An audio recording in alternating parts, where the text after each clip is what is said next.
Bisa kung saan yung kabalayat ng nabot, kung di ninyo apilo, nag-ilog yung pagandoy, bagsak mo sulaan. Amin ba? Nagdahani ka na, nagdahani kayo, mga ganap pero sa tumoy. At the end of the day, di orok nga naman, nagsalig man. Proverbs 3:5, trust in the Lord with all your heart and lean not in your own understanding. In all your ways, tanan yung mga dala, nagyanan, acknowledge Him and He will direct your paths. It means, once inyong i-appeal ang Ginoo sa inyong pangandoy, ang Ginoo magkabot yun ninyo ang inyong di plano na mahimo mo something nga na. Kaya naghan kay mga bright, may mga kumulaw pero aman lagi nga naman. Kaya nagsalit sila mga mahimo na. The truth is this, without God, we are nothing. Again, ako ni-remind ninyo, kaya nangandoy maging mo, maging pulis. I-appeal si Lord sa inyong pangandoy. Without Him, we are nothing. Dili ta mahimong magmauswagon, malampuson, madaugdon sa inyong plano kung di ninyo i-appeal ang Ginoo. Amen? But if we make God as the center, sa atong dream, sa atong paningkamot, sigurado yun, 100% makapot ninyo yung pangandoy. Na may mga distraction, na may mga unos, may po akong kailan nyo, pero maybe ang uban nyo din, nag-struggle financially, mas grabe ba yan, mag-review na nga ano, pero kung saan man na siya na unos, kung makita sa Ginoo, nag-isintro mo siya sa imong pagpangandoy, tagbuo na sa Ginoo sa nagpangitanglan.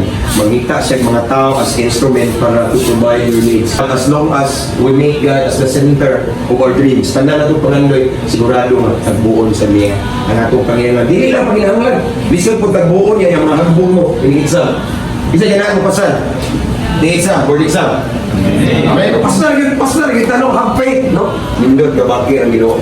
Once makuha ninyong pabor sa Ginoo, automatically, ang pabor sa tao, makanaog na ninyo. Amen. No? Nindot yun atong saligan ng Ginoo, kaya hindi tama isang point. There are so many people today that suffer with Christian life because they put their trust in human. And according to the Word of God, kinumulo ang tao ng musalig sa isang katao.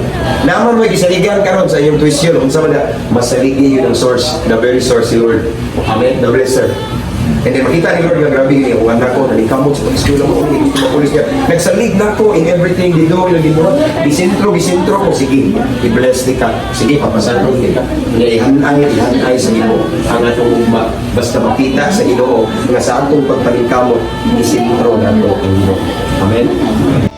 O mauto atong gamayng mensahe mga igsoon ato lang gikat actually taas man ni siya and then giputo lang nato aron mamubo ba so gikuha lang nako ang importante bitaw nga punto para sa atuang mga aspiring police officers and then this time ato silang giampo mga igsoon nag-release tag prayer para nila kay need sad nila ang prayer no labi na graduating students sila nya na mga gasto-gasto bitaw and then of course after the graduation mo review pa nga daghan pa kaini sila masugatan mga challenge mga hagit that is why kinahanglan nila ang pag-ampo so this time mga igso nag-release tag blessing nag-release tag prayer for them para gyud giyahan sila sa Ginoo tagaan sila kaalam sa Ginoo para sa ilang board exam and then tagbuo nilang panginahanglan for their graduation and sa review mga igsoon no kay gasto ba yan na and then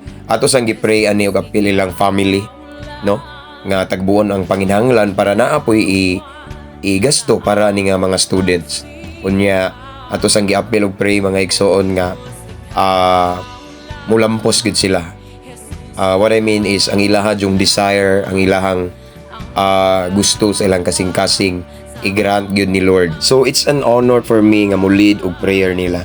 Ingon nga former students sad ko sa ilang giskwelahan sa Mater Dei College Tubigon, Bohol. So that's all nahuman na ang among pag-ampo igsoon og malipayon ming tanan. Indeed, it's a fruitful day. God bless everyone.